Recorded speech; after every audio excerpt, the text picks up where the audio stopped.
Muy buenos días. Muchísimas gracias por estar aquí. Está con nosotros y vamos a asistir, evidentemente, a la conferencia de Juan Vicente Aliaga, que es el comisario de la exposición Néstor Reencontrado, que tenemos en nuestras salas en estos momentos. Soy José Carlos Hacha, el consejero de Insular. Gracias. Soy José Carlos Hacha, el consejero insular de Cultura. He estado diciendo que tenemos aquí a Juan Vicente Aliaga, precisamente el comisario de la exposición Néstor Reencontrado. Y se encuentra también con nosotros Sergio Rubira, que es el director técnico del TEA. Algunos compañeros del TEA también, que han trabajado muchísimo. No, para nosotros es una auténtica maravilla y una satisfacción enorme y además una ilusión gigantesca el poder tener a Néstor aquí. Saben ustedes que en el Real Casino de Tenerife tenemos una obra magnífica de Néstor, que hay muchos coleccionistas aquí que tienen obra de Néstor, y esta exposición es la suma de esfuerzos de muchísimas personas e instituciones, desde Reina Sofía hasta el Museo LM en La Laguna, la Casa Néstor sobre todo, y sobre todo el esfuerzo de la persona que es capaz de concebir la exposición, darle un mensaje, darle una línea, darle una hilazón a todo lo que se encuentra ahí, que es precisamente Juan Vicente. Y no sé si Sergio quieres decir algo o le paso la palabra. Nada, yo. Perfecto. Dos pinceladas también sobre Juan Vicente, ¿no? Él es profesor en la Universidad Politécnica de Valencia.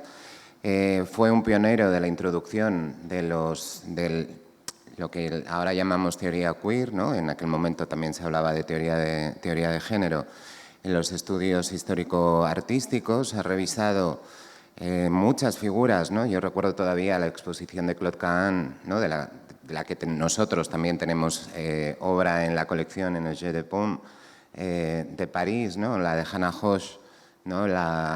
Esa mujer dadaísta, ¿no? Que también fue fundamental en el Museo Reina Sofía, ¿no? También ha trabajado otras cuestiones que tienen que ver con el VIH-Sida, ¿no? También ahí fue una de las primeras personas, ¿no? que se enfrentó a ese asunto, ¿no? Y ahora trae, ¿no? esa mirada, ¿no? contemporánea tan imbricada, ¿no? en los debates actuales sobre las identidades, ¿no? también a la figura de Néstor, ¿no? Revisar la figura de Néstor desde el presente, pero con rigor, ¿no?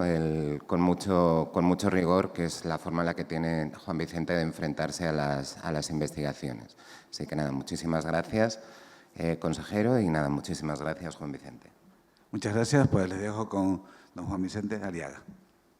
Gracias, muchas gracias por la presentación.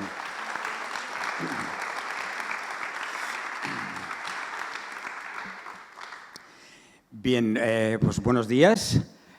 Muchas gracias por estar aquí.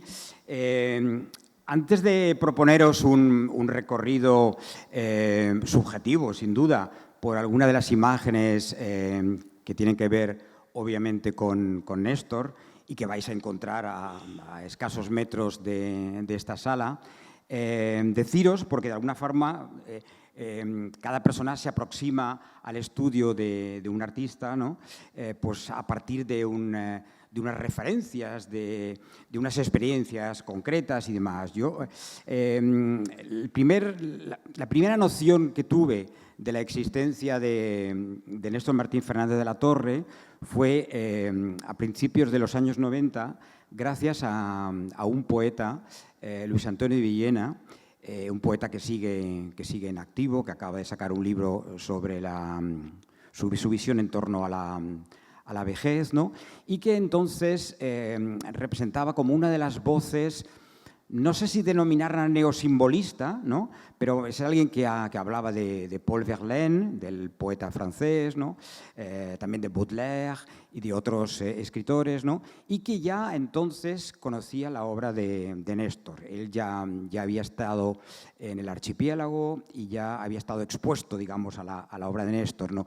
Yo, cuando le conocí, hacía ya unos años que había terminado mis estudios de Bellas Artes, de Historia del Arte, perdón, y en ese momento nadie mencionó digamos, el trabajo de este artista, ¿no? Pero hay que recordar que en los años 90 no era tan fácil moverse y viajar como lo es en la actualidad. Entonces, para mí quedó como un nombre, como una referencia, pero no sabía muy bien dónde encontrar esa información, ¿no? Hoy en día sabemos claramente que gracias a Pedro Almeida Cabrera, que ha sido el gran valedor de la obra de Néstor, que ha publicado numerosos libros sobre probablemente el más conocido, Néstor, un canario cosmopolita, ¿no? Pero otros en torno a la faceta escenográfica y su relación con el mundo del teatro, ¿no? Y también sobre los trabajos más de orden que él denominó regionalista y demás, ¿no? Ya digo, así, un autor capital, pero los libros que él publicó no llegaron a mí hasta bastante tiempo después, ¿no? Y en parte también fue gracias a que otra persona del mundo de la cultura, no literaria como Luis Antonio Villena, sino artística como Juan Manuel Bonet, que fue director del IBAM durante unos años y él también él venía con frecuencia a Canarias, ¿no? Y volvió a nombró de nuevo el nombre de Néstor, ¿no? Y eso ya me hizo pensar que tenía que conocerlo de primera mano, y fue cuando visité el Museo Néstor en Las Palmas, ¿no?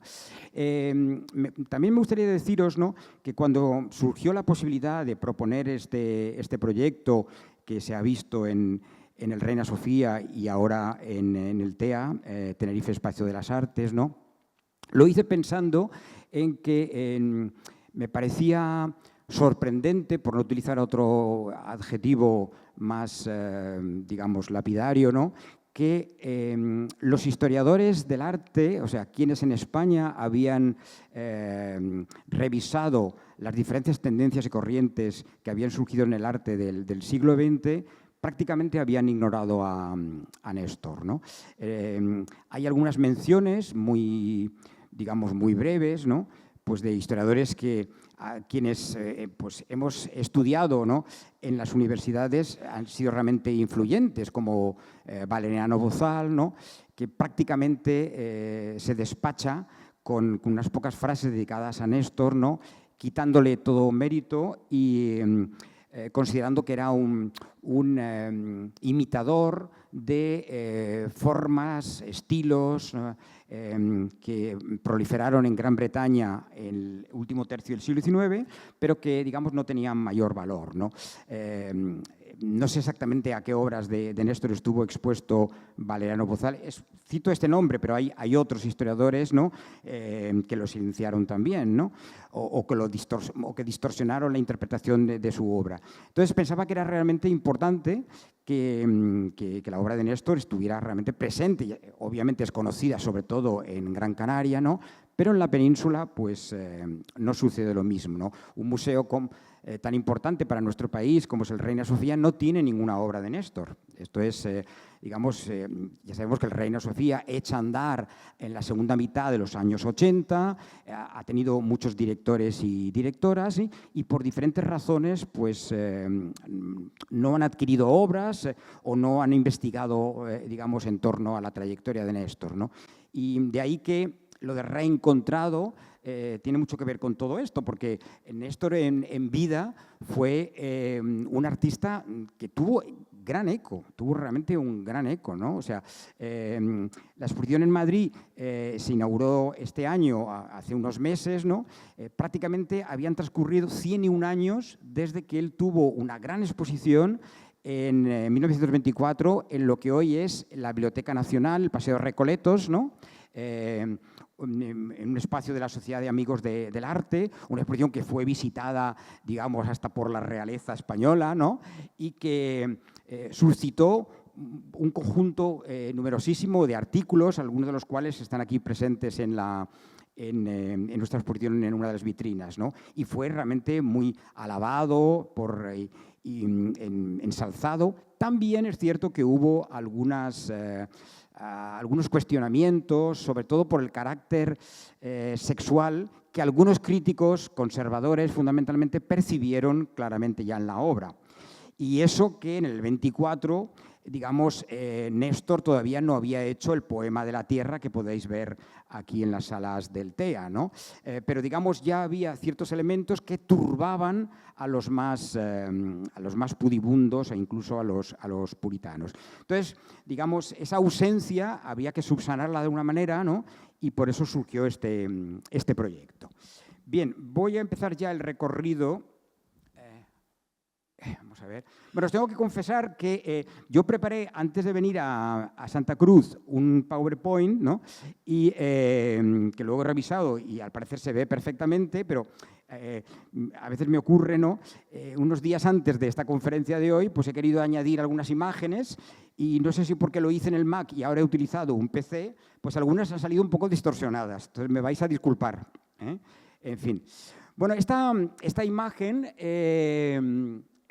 digamos, esta fotografía de Néstor, cuyo autor no conocemos, ¿no? He querido empezar por ella porque de alguna forma nos lleva a un mundo en el que Néstor era muy consciente de la importancia, digamos, de divulgar su propia imagen, digamos, una imagen que él mismo fue construyendo con el tiempo, digamos, ¿no? Y a través de su indumentaria, a través de su pose, a través de, digamos, de su postura corporal, de la ropa que lleva, de ese nœud papillon que luce, digamos, ¿no? Él está emitiendo un conjunto de signos, ¿no? En ese momento, en la España de 1912, él sobre todo se movía fundamentalmente por Barcelona, pero también venía con frecuencia a las islas, a Gran Canaria, ¿no? Él ya está muy imbuido de un espíritu que él descubrió en Inglaterra cuando visita Londres, digamos, en 1904, ¿no?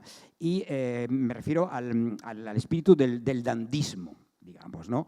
En fin, muchos autores ya han hablado sobre este fenómeno cultural en donde un conjunto de hombres, ¿no? Deciden expresar su identidad a través de una indumentaria que claramente contravenía las normas de la indumentaria masculina, ¿no? Digamos, porque había ciertos elementos, ciertos accesorios, como podían ser flores, por ejemplo, podían ser algunos estampados, ¿no? El uso de algunas joyas, elementos que casi siempre eran asociados al ámbito de lo femenino y que algunos hombres deciden utilizar, ¿no? Entonces, esto, digamos, Néstor lo percibe por vez primera en Londres, ¿no? En un momento en que también se zambulle en el conocimiento de la obra del dibujante Aubrey Bursley. Tenemos aquí en la exposición en el TEA un catálogo que Néstor adquirió que recoge algunos de los dibujos de Bursley, ¿no? Y concretamente, digamos, he escogido como imagen, ¿no? La figura de Apolo persiguiendo a Dafne, pero he elegido esto, no sé si el público lo va a percibir, ¿no? Si uno se acerca al libro que está en la primera sala, verá que esta obra perteneció digamos, a Robert de Montesquieu, y Robert de Montesquieu fue, digamos, el personaje, o sea, una persona que vivió, digamos, alguien de la aristocracia parisina, que inspiró al Baron de Charlus, a un personaje que aparece en la obra, digamos, A la búsqueda del tiempo perdido de Marcel Proust y particularmente en el libro Sodoma y Gomorra, del que tenemos también un ejemplar en otra de las vitrinas aquí en el TEA, ¿no? Entonces, claramente, el narrador de la obra de Proust habla de alguien que es homosexual, digamos, ¿no? Un invertido, como se decía en la terminología de la época, ¿no? Y que tiene relaciones con diferentes hombres a lo largo y ancho de Sodoma y Gomorra, ¿no? Y que también era alguien que cuidaba mucho su indumentaria, ¿no? Algunos dicen que también inspiró al personaje de la obra de Huysmans, a Rebours, a contrapelo, que es uno de los referentes, ¿no?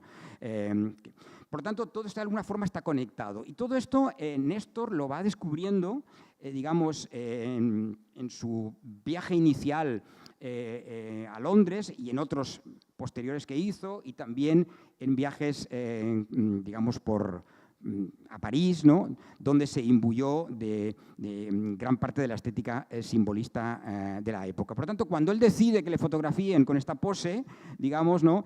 Esto está pensado, porque Néstor era un artista, digamos, que estaba muy volcado hacia los medios de comunicación. O sea, si uno bucea en los archivos, en el archivo que hay en el Museo Néstor de Las Palmas de Gran Canaria, se va a encontrar con un número amplísimo de fotografías, ¿no? Y de entrevistas que le hicieron diferentes medios, tanto en Barcelona como en Madrid, luego también en París. Por lo tanto, él se hacía de querer, es decir, que quería salir, quería que le fotografiaran, ¿no?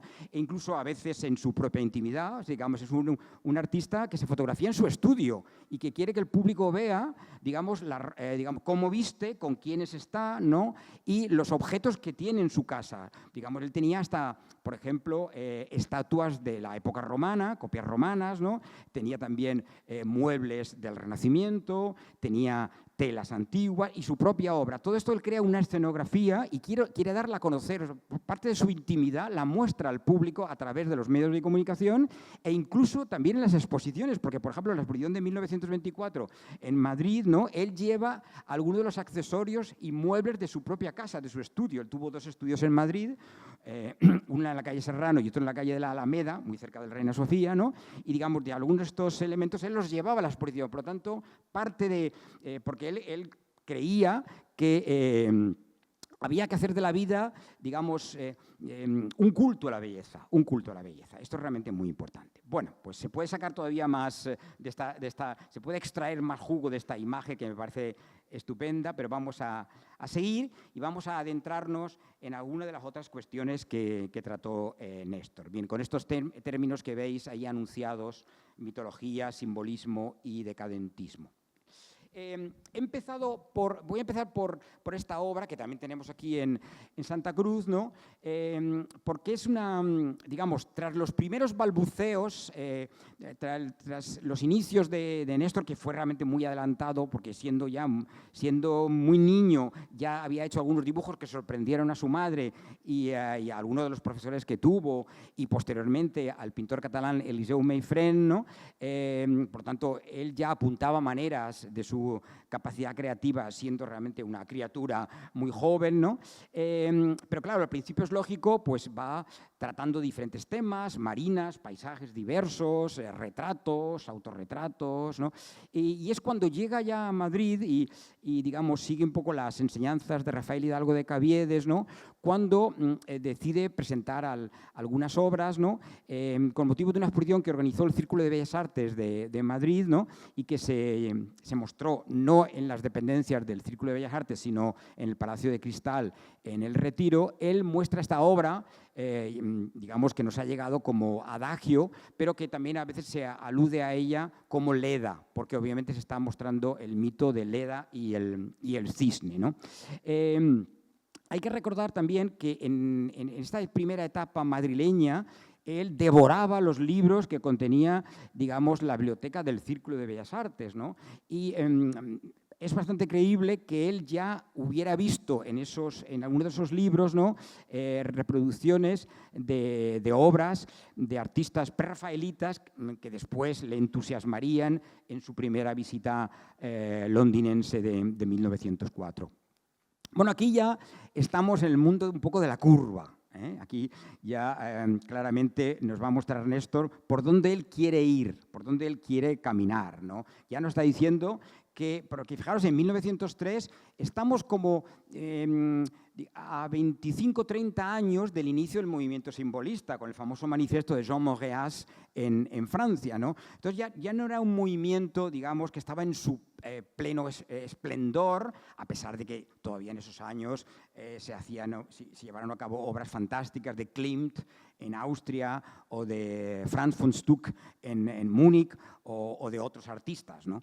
Pero digamos, ya muchas veces, por lo menos yo así lo estudié, me imagino que sería también el caso de Sergio, no os conozco a quienes estáis aquí presentes, pero es posible que alguno de vosotros o vosotras haya también estudiado Bellas Artes, ¿no? O Historia del Arte, y durante mucho tiempo se nos ha enseñado el arte desde una perspectiva de que un movimiento supera un movimiento que aparece, artístico, supera al anterior y lo eclipsa, lo hace desaparecer, y esto es una continua, digamos, una rista de movimientos, ¿no? Y el arte va siempre avanzando hacia un futuro cuyo fin no se conoce exactamente. Entonces, claro, el hecho de que alguien, pues en 1903, en lugar de ir hacia adelante, fuese hacia atrás, en el sentido de que no únicamente utilizaba un tema mitológico como este que estáis viendo, sino que, digamos, cuando en su forma de pintar, y esto algunos se lo reprocharon, ¿no? Él añadía muchos barnices para que la obra estuviera como avejentada, digamos, ¿no? Y utilizaba también, escogía a conciencia un conjunto de marcos que fueran lo menos simple posible, los marcos más, digamos, barrocos, recargados, que pudiera encontrar. Lo interesante de esta obra, digamos, que esto en cambio no fue percibido, recibió alguna mención notable en la prensa madrileña, dijeron que, bueno, que para ser alguien muy joven, porque pensad que en ese momento tenía Néstor, entre 16 y 17 años, ¿no? O sea, era realmente muy jovencito, ¿no? Se alabó la obra, pero no se entró en algo que me parece notable. Ya sabéis que este tema se ha retratado, muchos pintores del Renacimiento, del Barroco, lo han tratado, ¿no? Pero en la mayoría de estas representaciones, Leda, digamos, aparece en una posición pasiva, digamos, ¿no? Como esperando la llegada de Zeus, transmutado en cisne, ¿no? Pero aquí, claro, Leda tiene un papel bastante activo porque rodea con sus manos el cuello del cisne y hay una clara evocación fálica en todo esto, ¿no?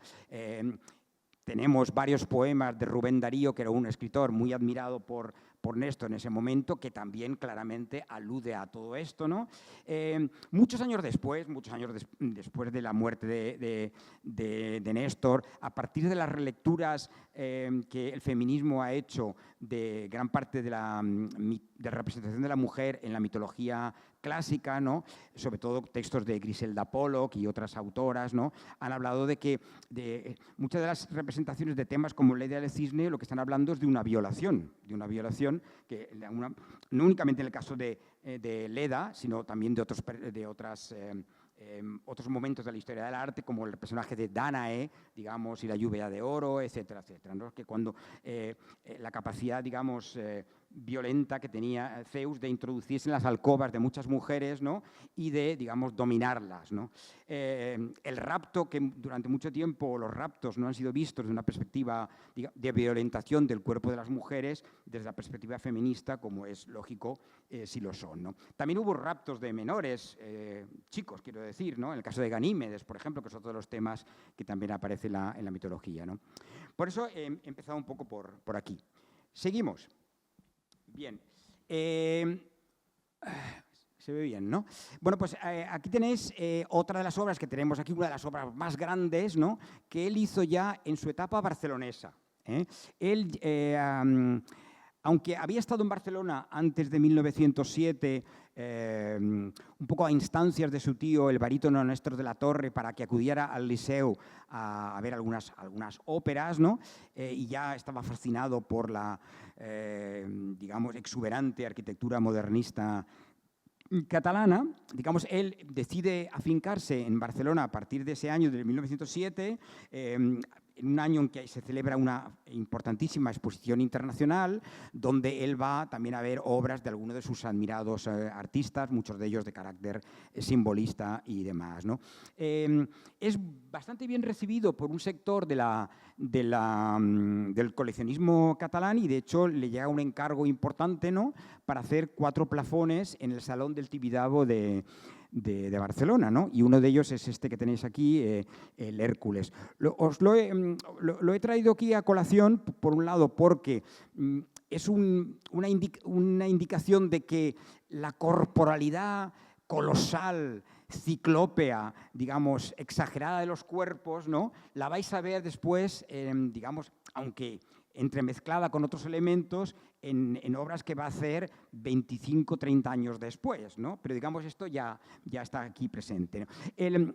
En unas dimensiones, ya digo, estratosféricas, esta obra de alguna manera también está inspirada en algunas obras de William Blake que él vio en Inglaterra, en el viaje de 1904, ¿no? Esto también está realmente presente, ¿no? Bueno, seguimos.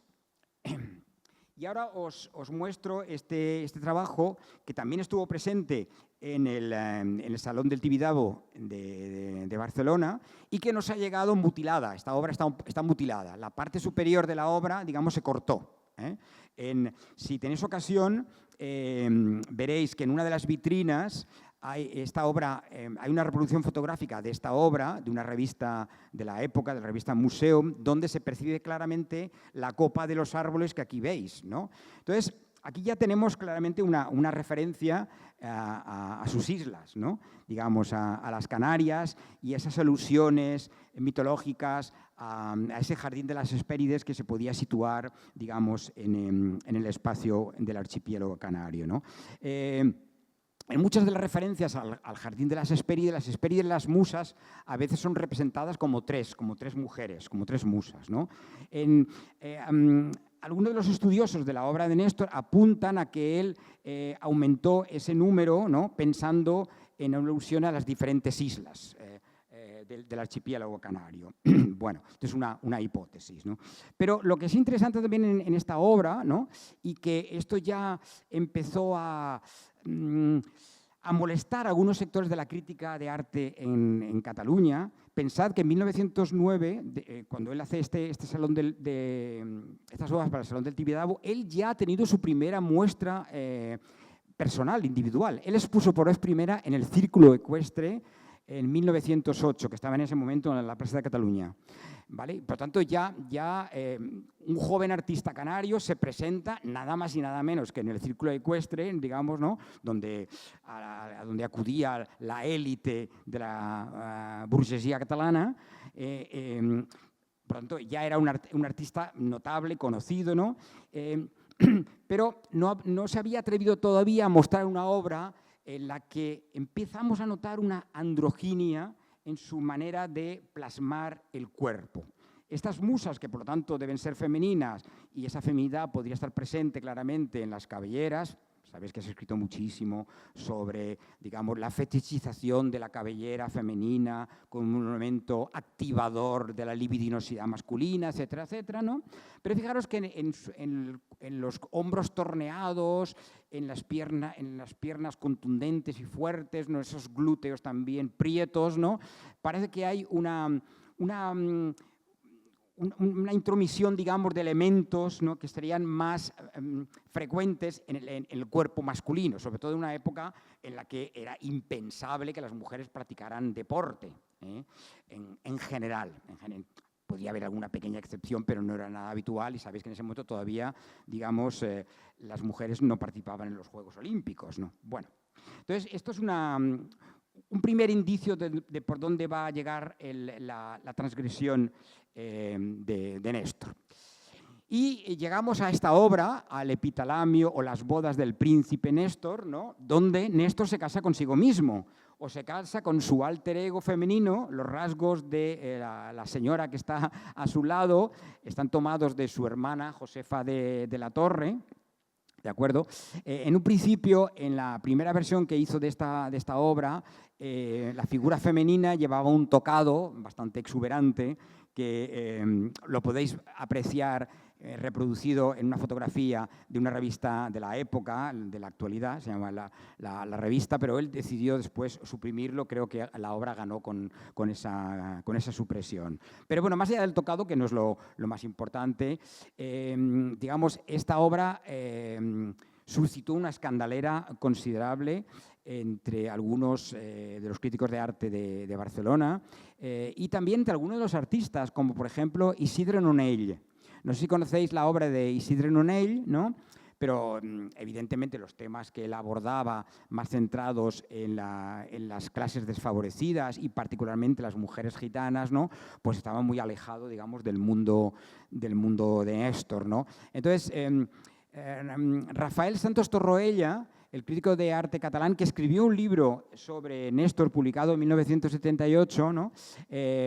Menciona que Isidre Nonell hizo un comentario muy despectivo sobre la obra de Néstor, diciendo pues, que era una cosa meramente decorativa, llena de lazos, de elementos femeninos, ¿no? Que no tenían ningún tipo de valor ni de importancia. También hubo otros artistas más jóvenes, como Josep de Togores, que fue de hecho discípulo de Néstor, no sé si por esta razón, digámoslo, luego se enfrentó al que había sido su maestro y también hizo comentarios bastante, digamos, peyorativos, ¿no?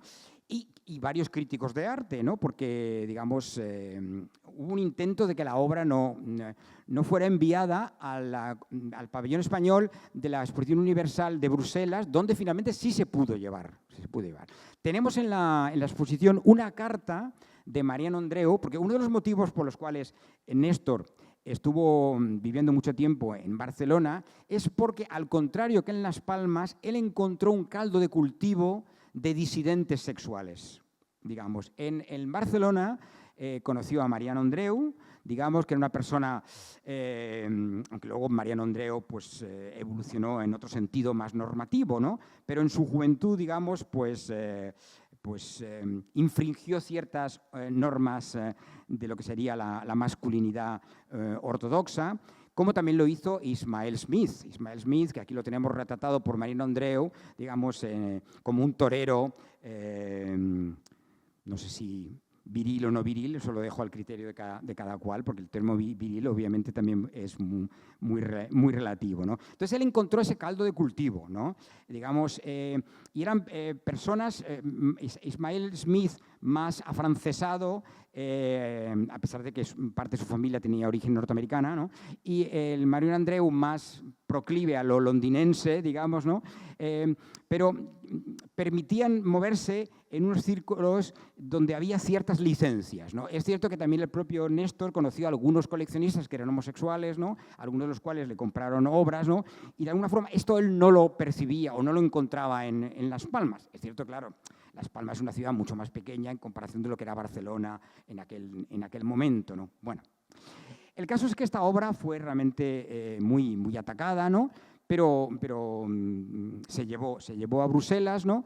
Y fue fundamentalmente el origen de las pullas contra la obra residan en este Néstor travestido que aquí vemos, ¿no? Hay muchos otros elementos en la obra, ¿no? Lo que acabo de decir no agota la lectura de la misma, ¿no?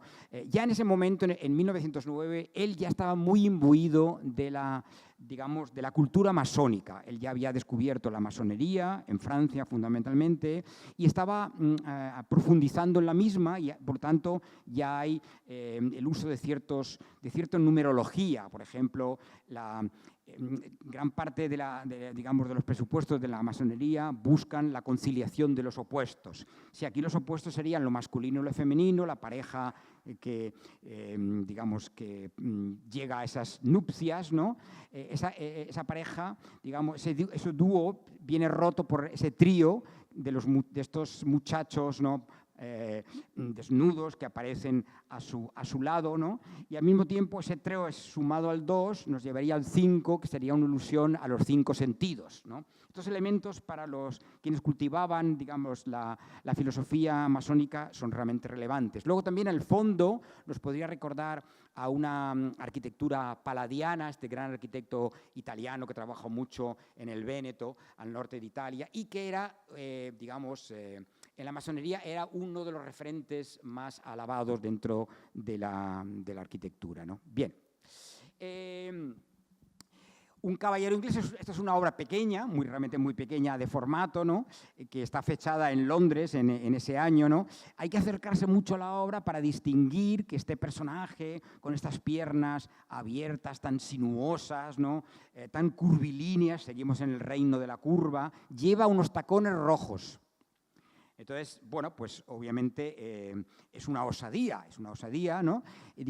Y es algo que nos lo llevaría al terreno de lo femenino y que estaría muy lejos de esa indumentaria tan severa, tan estricta, tan monocromática que llevaban los hombres en la España de la época y también en otros lugares, ¿no? Y es también otro ejemplo de dandismo, ¿no? Por eso en la exposición aquí en Santa Cruz lo he puesto junto a un dandy, a un dibujo del Museu Nacional d'Art de Cataluña, que, digamos, de Mariano Andreu, porque en ese momento ellos estaban totalmente fascinados y, digamos, buscaban este refugio en el dandismo para expresar lo que realmente sentían, ¿no? Dicho esto, os tengo que comentar, porque a veces se asocia siempre el dandismo con la homosexualidad masculina, pero no es así, en el sentido de que también hay dandis heterosexuales, ¿no? Baudelaire, por ejemplo. Charles Baudelaire, durante mucho tiempo, tuvo fama de ser un dandy y, vamos, todo lo que conocemos de la biografía de Baudelaire no lo circunscribe al ámbito del amor y el deseo hacia las mujeres, ¿no? Si leéis cualquiera de los poemas de Les Fleurs du Mal, de las flores del mal, pues claramente está puesto de manifiesto. Pero, digamos, como todavía tenemos y en la actualidad, a pesar de que quiero pensar que el mundo ha avanzado, pero seguimos todavía estableciendo esa divisoria tan estricta de que determinada ropa corresponde a las mujeres, determinada indumentaria corresponde a los hombres, ¿no? Y bueno, y todavía vemos en las calles de nuestras ciudades que esta divisoria no se ha roto, ¿no? Y que asociamos el cabello largo a las mujeres y el cabello corto a los hombres. Eso todavía está muy presente, ¿no? Y estamos en 2025, ¿no? Bueno, seguimos.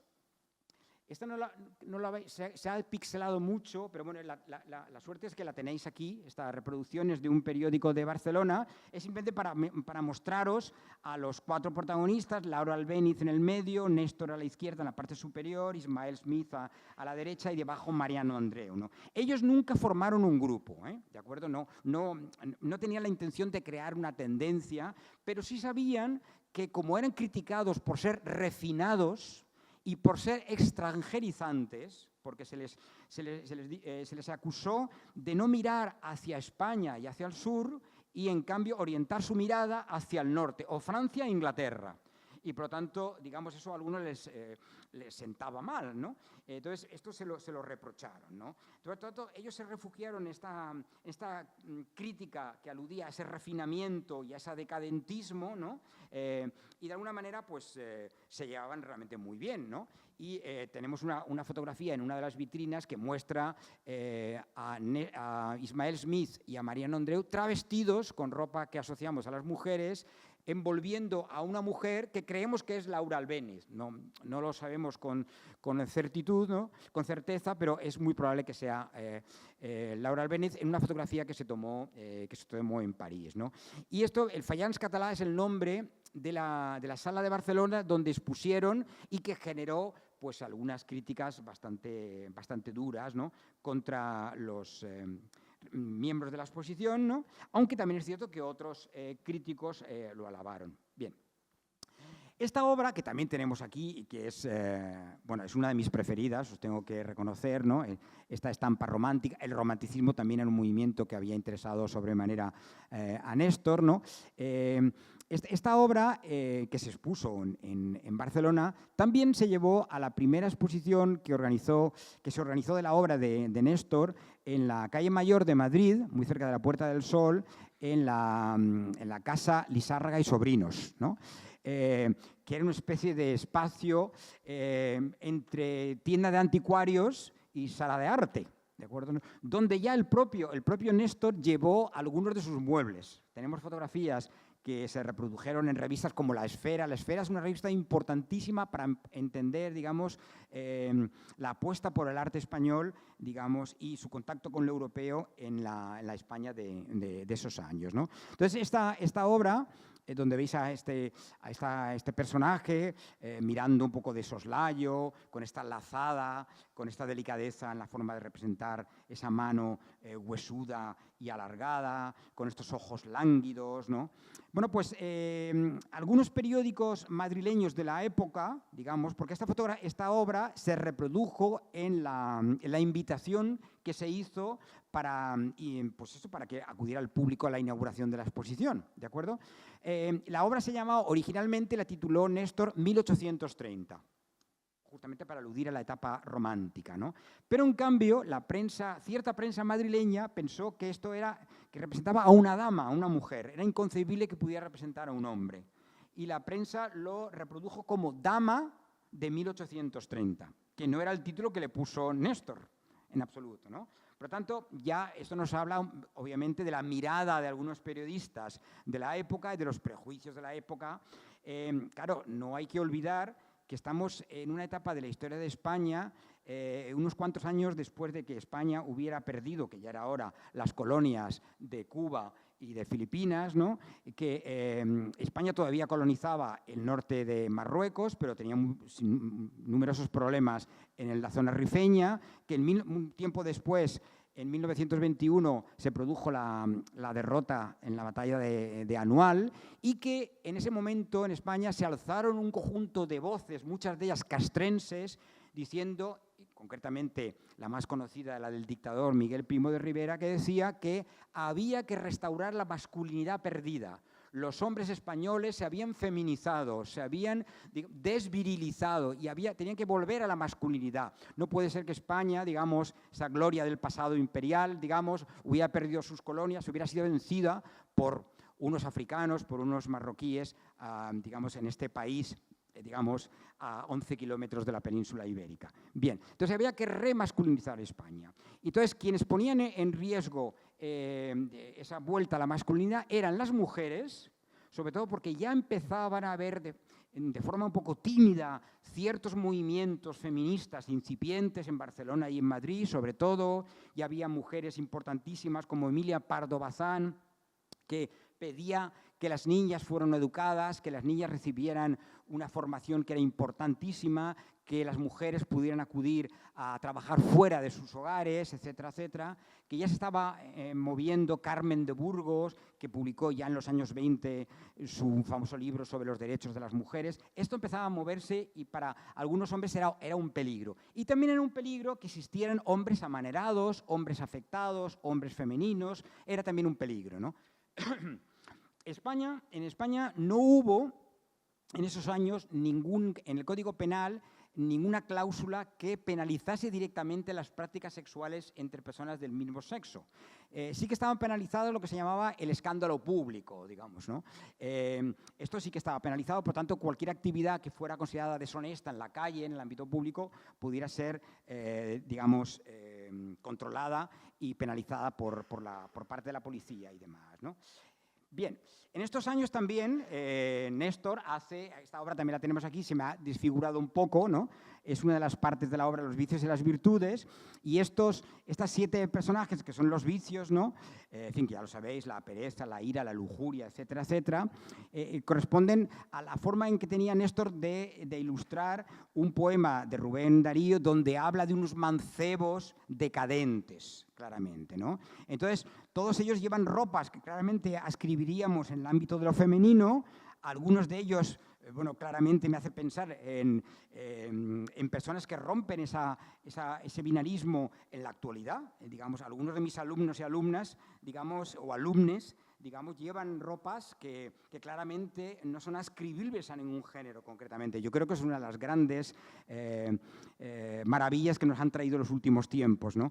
A pesar de que este sector de la población pues, recibe muchas críticas y mucho desprecio por los sectores de los grupos políticos innombrables, que no voy a citar aquí, pero que seguro que tenéis en mente, ¿no? Curiosamente, esta obra de los vicios no fue analizada por la prensa española de la época, no fue merecedora de ningún comentario, de ningún escándalo, ¿no? Pasó un poco sin pena ni gloria en su momento, porque ya digo que él no la ocultó. Digamos, esta obra estuvo presente en Madrid en varias ocasiones, ¿no? Y, digamos, en ese sentido, Néstor era alguien realmente muy lanzado. Pero, en fin, para que entendáis mejor este contexto, he traído esta obra que no tenemos en esta exposición, ¿no? Aquí en el TEA, ¿no? De Ismael Smith, ¿no? Fijaros ya, nos dice mucho de cómo él decidió vestir y con qué indumentaria, digamos, viste a sus amigos Néstor de la Torre y Mariano Andreu. Evidentemente, yo creo que es de una modernidad realmente impresionante. Claro, este dibujo no salió de la casa de Ismael Smith, esto no se mostró. Ya al propio Ismael Smith, alguna prensa catalana, digamos, se metió con él, ¿no? De una forma bastante burda, diría yo, ¿no? E hiriente, porque algunos de los figurines que mostró, pues, que hizo y que sí que se mostraron en unas revistas de la época eran considerados pues, demasiado femeninos, ¿no? Sin llegar a este dibujo que es mucho más extremo, clarísimamente, ¿no? Porque yo creo que ya solo el uso del color o la pose, digamos, de la gestualidad que tiene particularmente el personaje de la derecha, claramente nos lleva a las antípodas de esa masculinidad que debía restaurarse según los próceres de la España más viriloide, ¿no? Entonces, esto existía. Lo que ocurre que, ya digo, no tenía eco, o tenía muy poco eco, ¿no? En Barcelona en aquellos años existía un periódico satírico, se llama L'Esquella de la Torratxa, ¿no? Que era un periódico realmente de una homofobia brutal, digamos, ¿no? Y de una misoginia tremenda, ¿no? Entonces, también en algunas de sus páginas hacían comentarios oprobiosos contra quienes intentaban contravenir las normas, ¿no? Ismael Smith hizo todo lo posible por huir a París, siempre que pudo. En ese momento no podía porque, bueno, en el 19 ya había terminado la guerra, pero hubo un tiempo que no pudo vivir en París justamente por el conflicto bélico, que fue también lo que impidió a Néstor irse a la capital francesa, pero de alguna manera él consideraba que incluso entre la élite española la incultura predominaba. Tiene, en algunos de los escritos que se han conservado de Ismael Smith y que se expusieron en la exposición antológica que le dedicó el Museu Nacional d'Art de Cataluña en Barcelona hará unos 10 años, grosso modo, ¿no? Claramente se muestra, digamos, que él estaba muy incómodo, incluso en Barcelona, incluso una ciudad que era obviamente mucho más grande que otras en España y donde podía haber sectores más comprensivos con esta diversidad sexual, ¿no? Ahora voy a mostraros, de nuevo volvemos a Néstor, a otra obra de Néstor, ¿no? Una obra que hasta hace muy poco pensábamos que se había perdido, ¿no? Esto es uno de los plafones que hizo para el Casino Cursal, que fue un edificio que no es el actual Cursal que existe en San Sebastián, sino el edificio anterior que se destruyó, y lo cual es una pena porque era un edificio realmente muy, muy bonito, muy Art Nouveau, ¿no? Y donde, de nuevo, aquí Néstor contraviene claramente las normas de género, porque en un principio podríamos pensar que el personaje del fondo, el que lleva unos ropajes, unos velos, ¿no? Digamos, más intensos de colorido, sería el personaje masculino, y el personaje, digamos, adelantado sería el femenino, el que va vestido de azul, ¿no? Pero si os fijáis un poco en la anatomía que él ha creado de este personaje del fondo, donde también podemos observar un pecho y unas caderas que no corresponden ortodoxamente a la llamada anatomía masculina, incluso podríamos pensar que él a lo mejor tenía en mente a una pareja lesbiana. Es una hipótesis, no lo sabemos, pero de nuevo es otra demostración del intento de Néstor, ¿no? Porque sabía que esto lo iba a ver el público. Esto no es una obra que, digamos, fuese a pasar desapercibida. Iba a estar expuesta en un lugar muy frecuentado por la élite, por la burguesía donostiarra, ¿no? Y, digamos, podía suscitar comentarios. No conocemos si suscitó comentarios. Eso es una parte que no se ha investigado. La etapa vasca, porque, digamos, él estuvo bastante presente en Euskadi, y de hecho hizo también algunos carteles para el Orfeón Donostiarra, etcétera, etcétera, ¿no? Pero no está muy explorada realmente la recepción crítica que tuvo su obra en el País Vasco. Hay un libro publicado por Aitor Quinei que ha estudiado la recepción crítica de la obra suya en la prensa española, pero sobre todo, española e internacional, sobre todo en Madrid, en Barcelona, en París, también en Argentina, donde se expusieron obras de Néstor, y también en el caso de Cuba, de La Habana. Bien. En la exposición aquí en Santa Cruz tenemos en una de las vitrinas este libro. ¿Por qué os he traído este libro aquí a colación? Gregorio Marañón es el experto fundamental en cuestiones de sexualidad en la España de los años 20 y 30, ¿de acuerdo? Es, digamos, la voz más reverenciada, más autorizada. No significa que todo el mundo estuviera de acuerdo con sus hipótesis, ni nada por el estilo. Ese es uno de los libros más conocidos de él, Los estados intersexuales en la especie humana. Si lo leyerais ahora, pues probablemente desde nuestra perspectiva de 2025 os podríais escandalizar por la obsesión que tiene Marañón por establecer una divisoria tan tajante entre lo que considera propio de hombres y lo que considera propio de mujeres. Bueno, dicho esto, para él la homosexualidad era un estado intersexual. Es decir, que él consideraba que los homosexuales, las lesbianas, digamos, ¿no? Tenían en su propia anatomía, en su propia biología, se habían quedado en un estado intermedio. Entonces no es una teoría que él hubiera inventado, sino que procede de las teorías surgidas en Alemania a principios del siglo XX, propuestas por Magnus Hirschfeld. ¿No? ¿Me oís bien? ¿Sí? Pero Magnus Hirschfeld, que también pensó que la homosexualidad podía ser un elemento intermedio entre lo masculino y lo femenino, fue alguien que él mismo, por ser homosexual, digamos, ¿no?, se convirtió en un activista para reivindicar los derechos de las personas homosexuales y que se eliminara del Código Penal alemán una cláusula por la cual se condenaba a penas de cárcel a quienes fueran detenidos en un acto amoroso sexual de este tipo, ¿no? Bueno, Gregorio Marañón, hay que decir que en comparación con otros sexólogos de la época o con otras personas de este mundo de la intelectualidad española que pensaban que los homosexuales por su comportamiento eran merecedores de cárcel, en el 29 se acababa de aprobar en el Código Penal, gracias al dictador Miguel Primo de Rivera, una cláusula por la cual la homosexualidad sí que era merecedora de penas, de multas, que iban entre 1.000 y 10.000 pesetas de la época, a personas que fueran detenidas en actos sexuales de este tipo al que me acabo de referir, ¿no? Lo que ocurre es que ese Código Penal no llegó a entrar en vigor cuando la Segunda República se pone en marcha a partir del 31, luego se introducen otros cambios posteriormente, ¿no? Y se habla de la ley de vagos y maleantes, ¿no? Bueno, por tanto no llega a entrar en vigor, pero sí que estaba en la intención, digamos, de los sectores más ultramontanos de la política española. A diferencia de otros sectores que pensaban que los homosexuales y lesbianas eran merecedores de la cárcel, Marañón no. Decía que estaban enfermos, ¿de acuerdo? Pero que se podía corregir su enfermedad. Es decir, que se podía, digamos, solucionar si se les inducía a revisar su comportamiento y a acercarse a la masculinidad, en el caso de los homosexuales, hombres, y a la feminidad, en el caso de las lesbianas. Por lo tanto, esto tenía remedio. Entonces, él consideraba que, digamos, no eran merecedores de cárcel, ¿no?, sino que podían tener un sentido y un papel que desempeñar en la España de la época siempre que se atuvieran, digamos, a lo estrictamente fijado, ¿no? En este caso, he elegido esta página, que también la tenéis aquí en una de las vitrinas, con una fotografía del monarca bávaro, Luis II de Baviera, digamos, en una pose que él dice, esta es una pose típicamente de homosexuales, ¿no? Es decir, cualquier gesto que él considera amanerado, digamos, lo ubica claramente en la homosexualidad, como si no hubiera también hombres heterosexuales que también tuvieran poses o gestos, digamos, de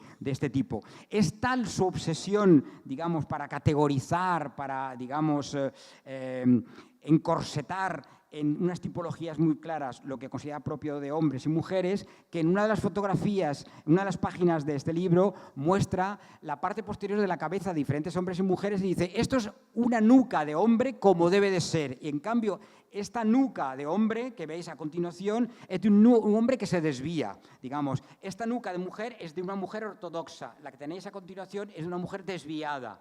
O sea, analizaba cualquier parte del cuerpo, digamos, y cualquier parte de la anatomía masculina, etcétera, etcétera. Incluso utilizaba términos de forma absolutamente absurda.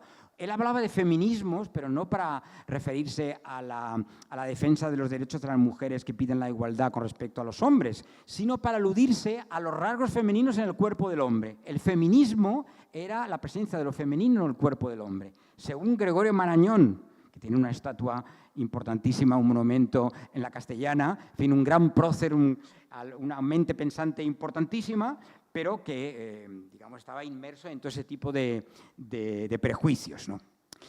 Incluso Gregorio Marañón, cuando en España se publicó la traducción al español de El inmoralista de André Gide, que aquí tenemos en una vitrina, pero la versión francesa, digamos, él quiso escribir un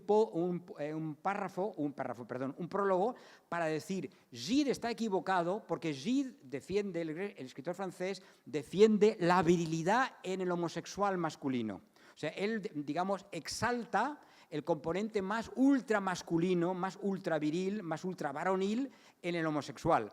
Y esto no le encajaba a Marañón y por lo tanto él quería un poco de alguna forma contravenirlo y por eso escribió ese prólogo cuando se publicó el libro en la traducción española. Bien, pasamos ahora a Gustavo Durán, retrato que tenemos aquí en el TEA. Bueno, Gustavo Durán, cuando tenía 17 años, estaba estudiando composición musical en Madrid, conoció a Néstor y pues fue una especie de coup de foudre, de enamoramiento instantáneo, ¿no? Y al poco tiempo de conocerse, en 1923, pues ya Néstor le invitó a venir a Canarias, concretamente a Las Palmas, ¿no? Y aparece representado en un cuadro que voy a mostraros a continuación. Este retrato es muy posterior ya de la etapa última de la relación sentimental y amorosa que tuvieron los dos, ¿no? Hay muchas cosas que se pueden comentar de Gustavo Durán. Aquí tenemos la suerte también de tener en el TEA algunas de las composiciones musicales que podemos escuchar en una de las salas en relación al mundo escenográfico, del mundo teatral de Néstor, ¿no? Porque, ya digo, él pues, compuso la música para el Fandango de Candil, que fue una de las obras que más éxito internacional tuvieron y que contó con los decorados de Néstor, ¿no? Ya digo, esto fue en la etapa, en el tramo final, cuando ellos vivían en París, ¿no? Ellos fueron a vivir a París a finales del año 28 y en el 34 ya se separaron, ¿no? Néstor regresa a Canarias por diferentes razones. Una, la ruptura sentimental con Gustavo, también porque algunos de los encargos que él recibía y por los cuales él podía vivir de forma desahogada en ese momento escaseaban después de la famosa crisis del crack del 29 en Nueva York, que afectó también obviamente a la banca en otros lugares en Europa, etcétera, etcétera, ¿no? Y también el hecho de que ya le habían propuesto el encargo para hacer los murales, los paneles de la alegoría del mar y de la tierra aquí en el Casino Tinerfeño, ¿no? Entonces eran varios de los motivos, ¿no? Yo quisiera también llamar un poco la atención porque estamos en 2025 y si os metéis por un momento en Wikipedia y buscáis la información sobre Gustavo Durán Martínez, en 2025, a día de hoy, lo digo porque esto mis alumnos y alumnas, ¿no? Digamos, tienen en Wikipedia como si fuera la Biblia, en el sentido de que, bueno, la primera información que buscan es de Wikipedia, como si, a pesar de que yo siempre les digo que contrasten la información, que la comparen con otros textos, porque Wikipedia, como también ocurre en otros lugares, está plagada de errores. Bueno, pues en la Wikipedia actual no hay ni una sola mención, hay un borrado absoluto de la relación amorosa y sentimental entre Gustavo Durán y Néstor. Alude a que se conocieron, ¿de acuerdo? Y que, digamos, hubo una relación, pero en absoluto una relación de carácter afectivo, de carácter amoroso. Eso, hay un borrado absoluto. También hay que decir que en la residencia de estudiantes, ¿no? Donde está hoy en día el archivo de Gustavo Durán, durante muchos años, en la web de la residencia de estudiantes, tampoco se hace alusión alguna a la relación homosexual de Durán con Néstor. En cambio, sí se habla de la relación heterosexual que tuvo Gustavo Durán cuando él se casó con una mujer norteamericana, vivieron un tiempo en Inglaterra y después se marcharon a Estados Unidos, ¿no? Y tuvieron 3 hijas, ¿no? Una de sus hijas estuvo presente ayer en la inauguración de esta exposición, ¿no? Ella es una estudiosa de la etnomusicología, ¿no? Bien. Lo digo porque esto nos tiene que hacer pensar. Que en la actualidad todavía, yo no sé quiénes han redactado esta página de Wikipedia, ya sabéis cómo funciona Wikipedia, cómo opera, digamos, ¿no? Pero obviamente hay un intento deliberado de borrar este pasado de Gustavo Durán, que obviamente forma parte de su vida, ¿no? No voy a contar muchas más cosas de Durán, que es un personaje absolutamente sorprendente, que aparece en la literatura como uno de los protagonistas de la novela La Esperanza, l'Espoir, de Malraux, que fue teniente coronel de las tropas republicanas cercano al Partido Comunista en España, muy amigo de Rafael Alberti, y que luego pues, huyó del fascismo al exilio, digamos, ¿no? Y cuando ya él se instaura plenamente, la última cosa que voy a comentar, cuando ya se instaura plenamente la dictadura franquista, ¿no? Ya en tiempos del macartismo, las autoridades norteamericanas, ¿no? recibieron unos mensajes, unos telegramas del régimen franquista para propiciar la detención de Gustavo Durán, donde se decía claramente que un conocido invertido y comunista está en Estados Unidos, ¿no? Es una persona peligrosa y damos conocimiento a las autoridades norteamericanas de quién es este señor, ¿no? Que se oculta bajo otra vida y demás, ¿no? Para que sea detenido. Por suerte no lo fue y Durán pues, pudo vivir en Estados Unidos, en Argentina, posteriormente regresó a Europa, nunca pudo volver a su país, nunca pudo volver a España, y eso él tenía un enorme dolor que le transmitió a Jaime Gil de Viedma, este gran poeta, que conoció a Gustavo Durán ya en los últimos años de su vida. Y aquí tenéis a Gustavo Durán, representado, metamorfoseado, en Gustavo Durán jovencísimo, enamorado de Néstor, en esta obra del poema del Atlántico, Mar en Reposo, donde están haciendo la plancha o están haciendo el Cristo, como queráis, sobre las aguas, digamos, imaginadas y reales, pero fantaseadas de alguna forma, ¿no?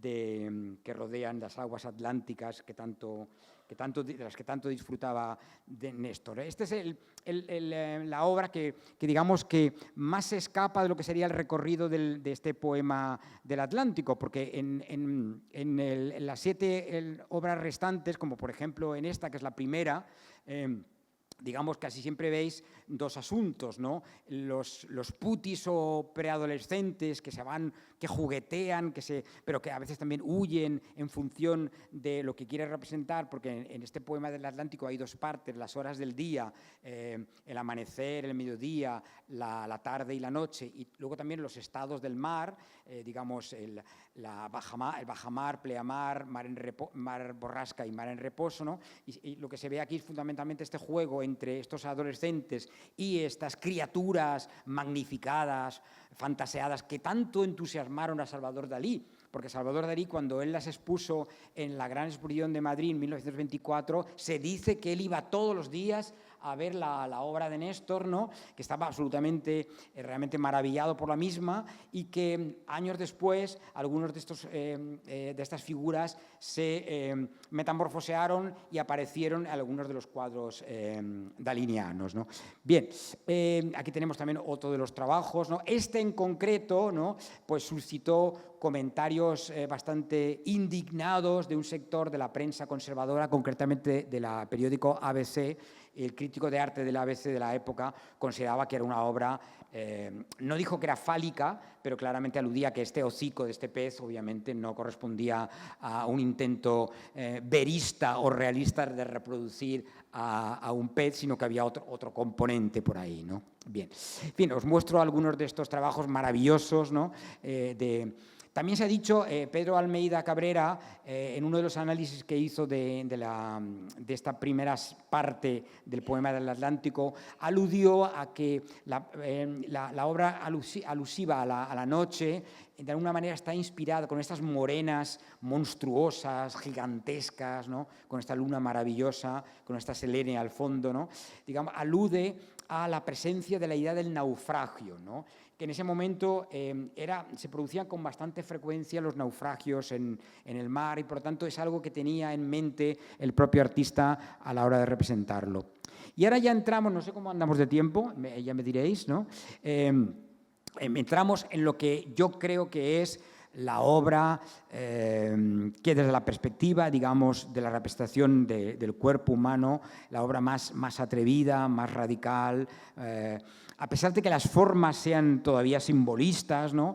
Y donde hay alusiones al ámbito de la mitología, etcétera, etcétera, a la hora de mostrar a estas parejas que ya son adultas, no son estos preadolescentes o niños que hemos visto en el poema del mar o del Atlántico, sino aquí ya tenemos parejas adultas, ¿no? Donde claramente con estos fondos muy anclados en lo canario, con digamos la iconografía vegetal de los cardones, de las capas de la reina, de las digamos, higuera del Himalaya, de los dragos, etcétera, etcétera, que él pintaba con mucha minucia, con mucho pormenor, y él anduvo recorriendo las diferentes islas porque a lo mejor quería tomar notas de una planta determinada que por su exuberancia le llamaba la atención o por la razón que fuere. Entonces, él aquí compuso una serie de parejas, ¿no?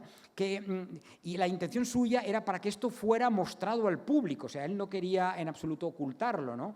Él ideó una especie de cúpula bizantina, vamos, cuando era todavía muy joven, ya en 1912, en unas entrevistas que le hicieron en Barcelona, ya habla de este proyecto que él tiene, que va variando con el tiempo, digamos, ¿no? Va añadiendo elementos, porque es el fuego, es la tierra, es el aire, es el mar, ¿de acuerdo? Él busca un espacio en Las Palmas para poder ubicar estas obras que va él pensando, digamos, con el tiempo, que va como concibiendo, ¿no? Pero hay un intento de utilizar una ermita, la ermita de Santa Catalina, que no fructifica, ¿no? Entonces, más adelante, cuando ya finalmente su hermano Miguel Martín Fernández de la Torre termina sus estudios de la arquitectura en Barcelona y en Madrid, ¿no? Digamos, su hermano con el que colaboró muchísimo en muchos proyectos de carácter arquitectónico, ¿no?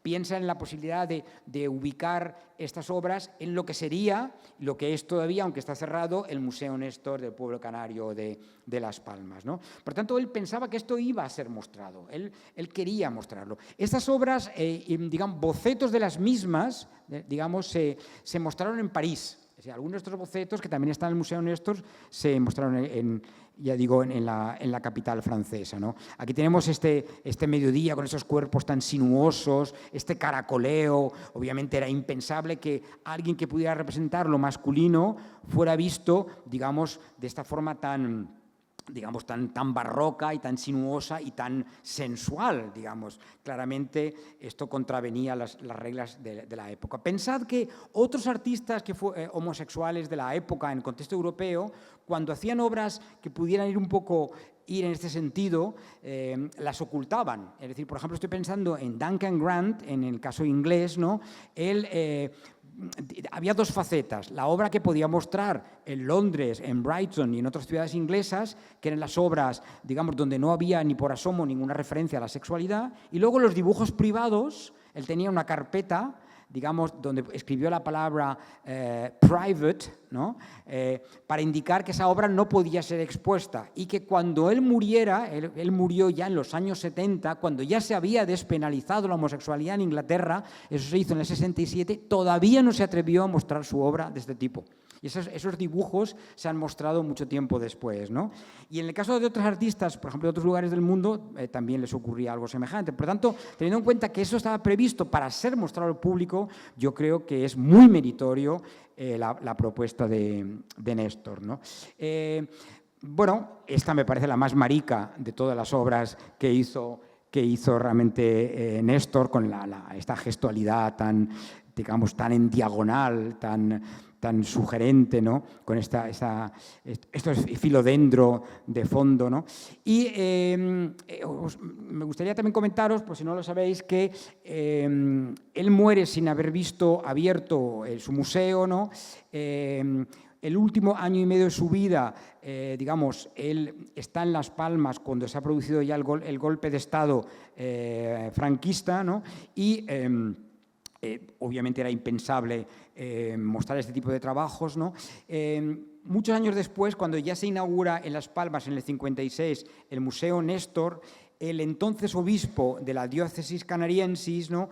que era vasco, de Lezo concretamente, Antonio Pitaín y Zapiaín, ¿no?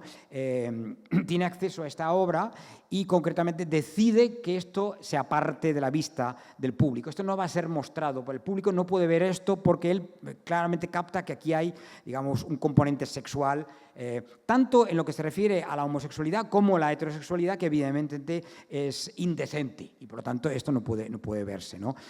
También decide que los sátiros que aquí tenemos 3 maravillosos, ¿no? Pues no aparezcan aludidos con este término, sino que van a ser denominados, rebautizados como faunos, porque le parece un término menos concupiscente, menos lascivo, ¿no?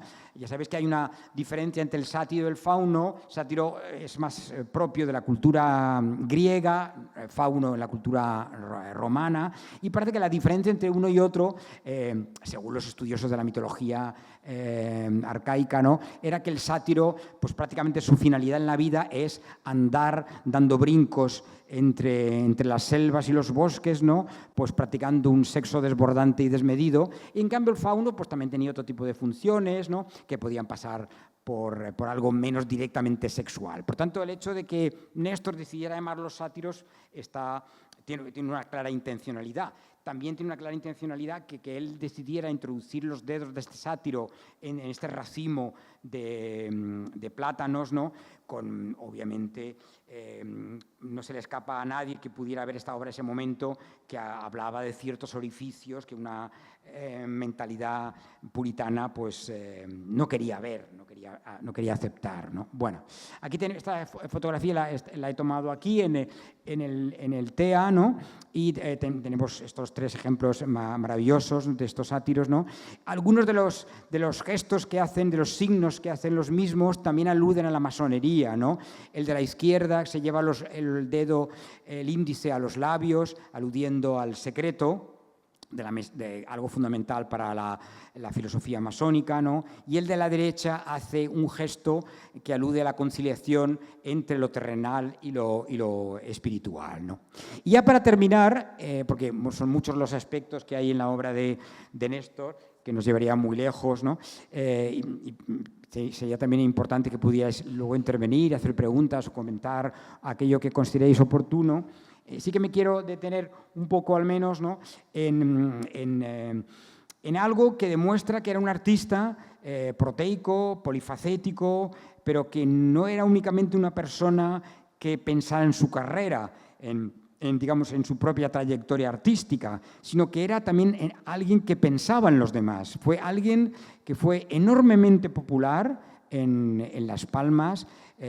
Hay que recordar que cuando él fallece en el 38, digamos, el sepelio de Néstor y el cortejo fúnebre que recorrió el centro de Las Palmas fue recorrido por muchísimas personas. Fue digamos, una despedida muy multitudinaria. O sea, era alguien realmente muy conocido, digamos, no solamente entre la élite, entre la burguesía de Las Palmas, sino entre muchos otros sectores, porque él acudía justamente a conocer artesanos que pudieran elaborar piezas de la indumentaria tradicional gran canaria que habían caído en el olvido, ¿no?, y que él quería poner en valor, o también se ponía en contacto con rondallas y con otros grupos musicales que había en Las Palmas, ¿no?, para, digamos, poner en valor de nuevo la importancia de los cánticos y músicas de la Canarias, ¿no? Y otros muchos aspectos. También, por ejemplo, sabemos que en un texto que se publicó ya póstumamente, habla Néstor, un texto que si tenéis ocasión lo podéis encontrar en internet fácilmente, donde él habla incluso de la importancia de, pensando en un turismo que pudiera traer riqueza a Canarias, ¿no?, y que el país no podía vivir únicamente de la exportación de tomates y de plátanos, y tenía que diversificar, digamos, sus fuentes de riqueza y sus recursos, ¿no? Él pensaba en la posibilidad también de crear jardines, ¿no?, digamos, en donde se pusiera en valor digamos, la flora específica isleña, ¿no? Por lo tanto, tenía una dimensión realmente muy plural y muy abierta de lo que él quería hacer, ¿no? Y esta imagen que tenéis y otras que vendrán a continuación, pues nos muestran cómo él imaginaba, fantaseaba sobre la arquitectura popular canaria, pero que no es totalmente, digamos, un calco de ciertos elementos arquitectónicos existentes en las islas en ese momento, sino que algunos de estos riscos, ¿no? Nos muestran alusiones a elementos que también tienen que ver con la estética ibicenca, de la arquitectura popular ibicenca o griega, que él había visto en reproducciones, que sepamos no estuvo en Grecia, pero sí que conocemos por algunos de los libros que hoy en día están en el archivo del Museo Canario, del Museo Néstor de Las Palmas, ¿no? Que él tenía un número inmenso de publicaciones, tanto de las culturas mediterráneas, de las diferentes culturas mediterráneas, como de culturas orientales, la china, la japonesa, la india. Por lo tanto, era alguien que estaba totalmente fascinado por conocer otras realidades culturales de más allá de la que él había conocido en España. Por lo tanto, esto es una simbiosis, digamos, estamos hablando del Atlántico, pero hay también elementos que son claramente mediterráneos, ¿no? Y en esta visión de lo local, reivindicación de lo local, también en una llamada a lo internacional, digamos, ¿no? Ya en ese momento en Las Palmas había una colonia británica importante, también una colonia más pequeña alemana, ¿no? Entonces, con este lujo de banderas internacionales, ¿no? De alguna forma también estaba hablando a esa apertura de lo canario con el resto del mundo. Y os muestro también aquí un cartel que se mostró en la Exposición Iberoamérica de Sevilla, ¿no? Y que obviamente pues, alude a la intención de publicitar, digamos, la isla con este lema que tan común y conocido nos resulta de las Islas Afortunadas. Y ya para concluir, para que veáis un poco la dimensión pública de Néstor, ¿no? Porque Néstor, ya siendo niño, ya diseñó, se presentó a algunos concursos de carrozas en Las Palmas. O sea que ya de niño ya tenía esa pulsión, digamos, ¿no?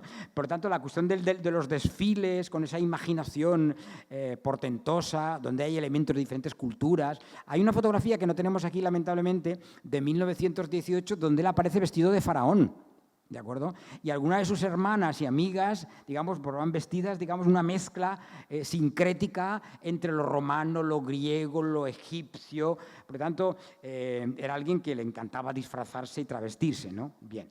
Aquí tenemos, algunas imágenes del éxito que tuvo la cabalgata del aniversario de la Segunda República en Madrid. Le dieron el premio, la medalla de oro. Se llevó unos dromedarios a Madrid y esto dejó impresionado al público de la capital, ¿no?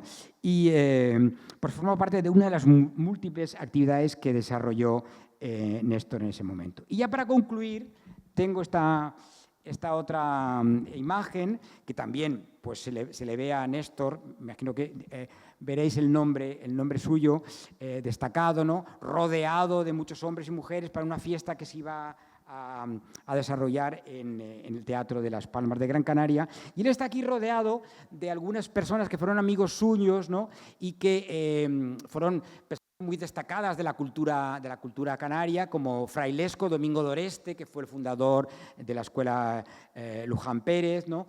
Luego también está, por ejemplo, Pancho Guerra, que fue un periodista muy, muy conocido, o Néstor Álamo, que estuvo presente también como investigador en el Museo Canario durante mucho tiempo, y una figura como Juan del Río Ayala, que este es interesante, lo he querido mencionar y he elegido esta foto porque, digamos, estamos en el 34, todavía no había vencido el fascismo, pero digamos aquí ya tenemos un señor, ¿no? Como Juan del Río Ayala, que posteriormente se acercó al falangismo, que posteriormente abrazó el ideario fascista del falangismo y fue una persona destacada dentro de ese movimiento, ¿no? Que triunfó después del golpe de Estado a partir de julio del año 36, ¿no? El otro día, ya con esto cierro, me preguntó sinceramente lamento no recordar su nombre, una periodista de un medio de comunicación de aquí de Santa Cruz, ¿no? Sobre cómo habría evolucionado Néstor de haber vivido más allá de 1938. Claro, evidentemente eso no lo sé. A pesar de que el espiritismo era algo que le interesaba a Néstor y los mundos de la teosofía también, y conocía las teorías de Blavatsky, etcétera, etcétera, pero no puedo saber, evidentemente, cómo se habría movido, por dónde, digamos, habría circulado Néstor, porque probablemente, sin duda, después de la negrura horrenda que supuso el fascismo en España en las siguientes décadas, él, de haber vivido, no habría podido mostrar su obra, evidentemente, no la habría podido hacer, ¿no? Entonces, de alguna forma creo que podría haber sido una experiencia realmente muy, muy frustrante o muy triste para él, pero bueno, obviamente estoy especulando porque no lo sé. Simplemente con esto quería agradeceros vuestra presencia y estoy dispuesto ya a cualquier pregunta o comentario que queráis plantear. Muchas gracias.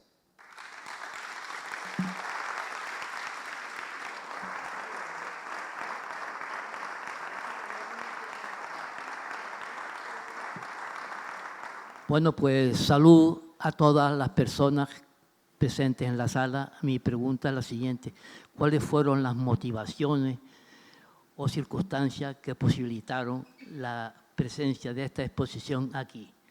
La segunda es un poquillo más de respeto a la puntualidad.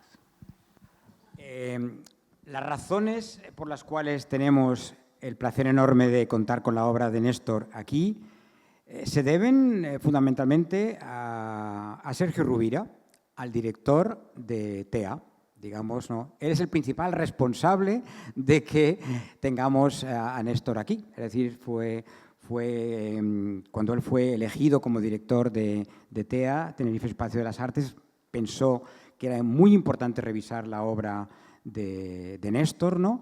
Y, digamos, pues decidió impulsar junto al Reina Sofía este proyecto titulado Néstor Reencontrado, y por eso lo tenemos en Santa Cruz. O sea que él es el factotum principal por el cual tenemos aquí a Néstor. Por lo tanto, le estoy enormemente agradecido. Y lo de la puntualidad me excuso. Sí, es cierto que tenemos que haber sido más puntuales. Hola, buenas tardes. Yo quisiera saber la repercusión que ha tenido a nivel nacional, en el panorama artístico, la exposición una vez ha finalizado en Madrid, en el Reina Sofía, y en segundo lugar el tema de las políticas de adquisición. O sea, una vez ya ha terminado la exposición en Madrid, ¿el Reina Sofía sopesaría adquirir algún tipo de obra para su colección permanente o esto es más complejo? No sé, por ahí. Gracias por la pregunta. Bueno, la exposición ha tenido mucha repercusión. La verdad es que ha habido un número de artículos impresionante en los diferentes medios digitales, en la radio, tanto medios de Madrid como medios canarios, como también medios de otros lugares. Por ejemplo, en Barcelona también La Vanguardia le dedicó un artículo muy extenso, ¿no? O sea que la verdad es que ha tenido un eco enorme. Amanda de la Garza, subdirectora del Reina Sofía, que ha estado presente estos días aquí en Santa Cruz, nos comentó el otro día que se agotaron los catálogos que hemos publicado con motivo de esta exposición y que ha sido una exposición muy visitada, ¿no? O sea, las salas estaban continuamente llenas, ¿no? Y, por tanto, el eco ha sido realmente impresionante. En lo que se refiere a las posibles adquisiciones o no, claro, yo no formo parte del Reina Sofía y no sé si... Me consta que sí que querrían adquirir algunas obras, habría que ver cuáles están disponibles en En el mercado hay algunas obras que de vez en cuando reaparecen en alguna casa de subastas, ¿no? Y sabemos que hay otras obras que están en manos de coleccionistas particulares, ¿no?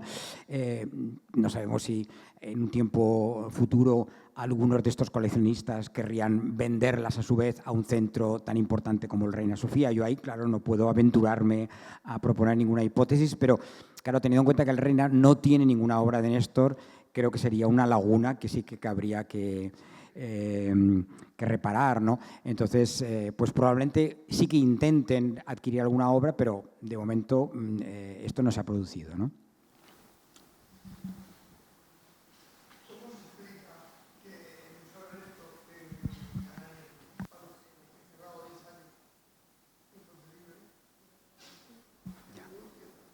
No sé si le habéis oído a las personas que están más al fondo.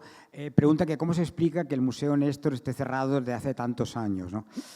Bueno, claro, aquí es un tema peliagudo, ¿no? Porque imagino que también tiene que ver mucho con la política canaria, la que yo no me quiero manifestar porque aparte tampoco la conozco tan bien. Pero la verdad sí que es una pena tremenda que el Museo Néstor esté cerrado desde hace casi ya 8 años, ¿no? Tengo entendido que se licitaron unas obras para poder empezar a hacer una reforma hace poco en Las Palmas, pero que quedó desierto el concurso y que no sé si se ha vuelto a licitar o se piensa en volver a licitar, ¿no? Espero que finalmente se apruebe y que se haga la reforma, porque sí, el museo está en un estado deplorable, ¿no? Y es una pena porque es un edificio fantástico realmente, ¿no? Y bueno, ahí estaba el espíritu de Néstor, no solamente por la obra, sino porque él también, junto con su hermano, concibió este espacio. Y es un espacio que debe llenarse de vida y de riqueza, y esperemos que lo antes posible pues ya pueda ser abierto al público canario e internacional también, ¿no?